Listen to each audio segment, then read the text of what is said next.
ये आयत 1400 साल पहले नबी की जिंदगी में सहाबे किराम की मौजूदगी में ये आयत उतरी है।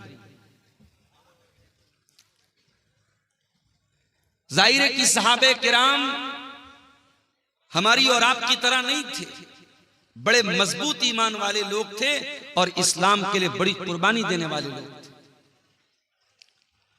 अब कुरान की इस आयत में अल्लाह ताला ने जो सवाल किया है, अगर वो सवाल सहाबा से किया जा रहा है जो कि बड़े पक्के ईमान वाले थे, तो हमें और आपको तो और ज्यादा अपने गरेबानों में झांकने की जरूरत है। और इस आयत में अल्लाह ताला ने जो सवाल किया है, उस सवाल के ऊपर हम सबको गौर करने की जरूरत है। आइए पहले हम इस आयत का तर्जमा देखते हैं, इस आयत का मतलब देखते हैं, फिर बात को आगे बढ़ाते हैं। कुरान का 27वां पारा, सूरतुल हदीद, आयत नंबर 16, आयत नंबर 16। अलम यानि लिल्लज़ीना आमनू अन तख्शा कुलूबुहुम लिज़िक्रिल्लाह। क्या अभी ईमान वालों के लिए वो समय नहीं आया, वो टाइम नहीं आया, वो वक्त नहीं आया? अन तख्शा कुलूबुहुम लिज़िक्रिल्लाह, जब उनके दिल अल्लाह ताला के जिक्र से नरम पड़ जाएं, पिघल जाएं, कांपने लगे। अलम यानि लिल्लज़ीना आमनू अन तख्शा कुलूबुहुम लिज़िक्रिल्लाह। ऐ ईमान वालो, क्या अभी वो समय नहीं आया, वो टाइम नहीं आया, क्या अभी वो वक्त नहीं आया जब तुम्हारे दिल अल्लाह ताला के कलाम को सुनकर के पिघल जाएं, नरम पड़ जाएं? गौर कीजिए,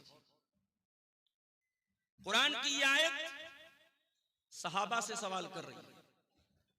ऐ मेरे नबी के सहाबा, तुम बताओ, कुरान उतर रहा है, नबी के ऊपर कुरान की आयतें उतर रही हैं, क्या अभी वो समय नहीं आया, वो टाइम नहीं आया, वो वक्त नहीं आया जब अल्लाह का कलाम सुन करके तुम्हारे दिल पिघल जाए?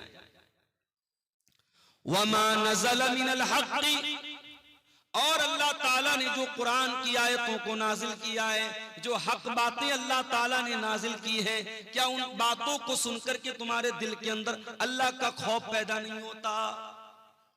वला यकूनु कल्लज़ीना ऊतुल किताब, ऐ मुसलमानों, तुम यहूदियों की तरह न हो जाना, तुम ईसाइयों की तरह न हो जाना। उनको अल्लाह ने किताब दी, उनको तौरात दी, उनको इंजील दी। फताल अलैहिमुल अमद, फिर उनके ऊपर एक लंबा टाइम गुजर गया। जाहिर जब हमारे नबी दुनिया में आए, ईसा अलैहिस्सलाम को आए हुए 600 साल हो चुके थे, मूसा अलैहिस्सलाम को आए हुए हजारों साल हो चुके थे। अल्लाह कह रहा है कि तुम यहूदियों की तरह मत हो जाओ, तुम ईसाइयों की तरह मत हो जाओ। उनको अल्लाह ने अपनी किताब दी और एक लंबा टाइम जब गुजर गया, फ़क़सत क़ुलूबुहुम, तो उनके दिल सख्त हो गए, उनके दिल हार्ड हो गए, उनके दिल कठोर हो गए। ऐ मुसलमानों, अभी तुम्हारे नबी मौजूद हैं, अभी कुरान उतर रहा है, अभी तुम्हारे दिल के अंदर शक्ति आने लगी। क्या तुम्हारा दिल अल्लाह का कलाम सुन करके नहीं पिघलता है? तुम्हारे दिल में अल्लाह का डर पैदा नहीं होता? मेरे भाइयों, इस आयत को अपने सामने रखिए और जरा गौर करें, हम सब अपने गरेबानों में झांकें और सोचें कि आज हम कहां खड़े हैं और हमारे दिल का क्या आलम है। इसी सीमांचल के इलाके में अगर मैं ये कहूं कि रोजाना एक नहीं दर्जनों प्रोग्राम हो रहे हैं तो गलत नहीं होगा, मुबालगा नहीं होगा। और हर आदमी अपनी जान पहचान के, अपने रिश्तेदारी के गांव के प्रोग्राम में जा रहा है, उर्दू में, बंगला में तकरीरें सुन रहा है। और जाहिर है जलसे वाले कि हम दौर के जमाने के अच्छे मुकर्रिर को, अच्छे वक्ता को लाएं, अच्छे मुकर्रिर को लाएं, उसकी तकरीरें सुने और आपके दिल पर असर हो। लेकिन हम सब मेरे भाइयों अपने दिल पर गौर करें, क्या हमारे दिल के ऊपर कोई असर हो रहा है? अब तो हालात ये हो चुके हैं कि तकरीर और जलसा भी इंटरटेनमेंट और मनोरंजन का एक जरिया बन गया। जाना है जलसे में, थोड़ा सैर व तफरी करना है, थोड़ा घूमना फिरना है, थोड़ा मनोरंजन करना है, मुकर्रिर साहब की तकरीर थोड़ी बहुत सुन लेना है, फिर चले जाना है। और जाहिर है कि ये जो मुकर्रिर हैं, ये जो वक्ता हैं, ये क्या पढ़ रहे हैं? ये कुरान ही तो पढ़ रहे हैं। और ये कुरान वो किताब है जिस किताब के बारे में अल्लाह कुरान के 28वें पारे में कहता है, लौ अनज़लना हाज़ल कुरान अला जबलिन लरअयतहु खाशिअम मुतसद्दिअम मिन खशियतिल्लाह।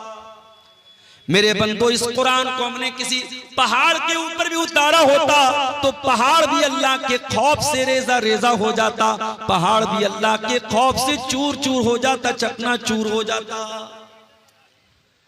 हमारे दिल, हमारे सीने के अंदर जो दिल है मेरे भाइयों, ये दिल तो बड़ा मुलायम सा दिल है, बड़ा सॉफ्ट सा दिल है, ये तो गोश्त पोस्त का बना हुआ दिल है। कुरान कहता अगर हम पहाड़ के ऊपर भी कुरान को उतारा, अल्लाह कह रहा हमने कुरान को उतारा होता तो पहाड़ भी अल्लाह के खौफ से रेजा रेजा हो जाता। इसका मतलब ये हुआ, इसका मतलब ये हुआ अगर कुरान की आयतों को सुनने के बाद भी हमारे दिल के ऊपर कोई असर नहीं पड़ रहा है मेरे भाइयों, इसका मतलब ये हुआ कि हमारे दिल पहाड़ से भी ज्यादा कठोर हो चुके हैं, पत्थर से भी ज्यादा कठोर हो चुके हैं।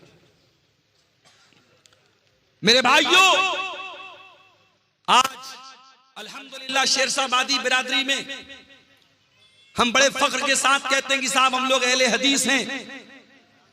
अभी अररिया के किसी सियासी लीडर ने इस बिरादरी के बारे में कुछ नाजेबा बातें कही तो मैंने कल जमात के बड़े उलमा के बयानात देखे कि नहीं साहब ये गलत बात है, हमारी बिरादरी के ऊपर बहुत बड़ा इल्जाम लगाया जा रहा है। हम बड़े फख्र के साथ अपने आप को अहले हदीस कहते हैं, लेकिन कभी हमने गौर किया कि अहले हदीस का मतलब क्या होता है? क्या सीने पर हाथ बांध लेना, आमीन जोर से बोल लेना, नमाज में रफुल यदैन कर लेना, 8 रकात तरावी पढ़ लेना, क्या यही पहचान है अहले हदीस की? नहीं मेरे भाई, हमने अहले हदीस का मतलब नहीं समझा। अहले हदीस उस इंसान को बोलते हैं जो कुरान और हदीस के ऊपर अमल करता है, सिर्फ जबान से दावा नहीं करता है, अमल करता है, जिसका अखलाक, जिसका किरदार, जिसका कैरेक्टर, जिसका चाल चलन, जिसका चरित्र ये बताता है कि हाँ ये कुरान और हदीस पर चलने वाला है, उस इंसान को अहले हदीस कहते हैं, उस इंसान को सलफी कहते हैं। और आज भी दुनिया में ऐसे लोग हैं कि आप हैरत करेंगे कि क्या ऐसे भी लोग पैदा हो सकते हैं?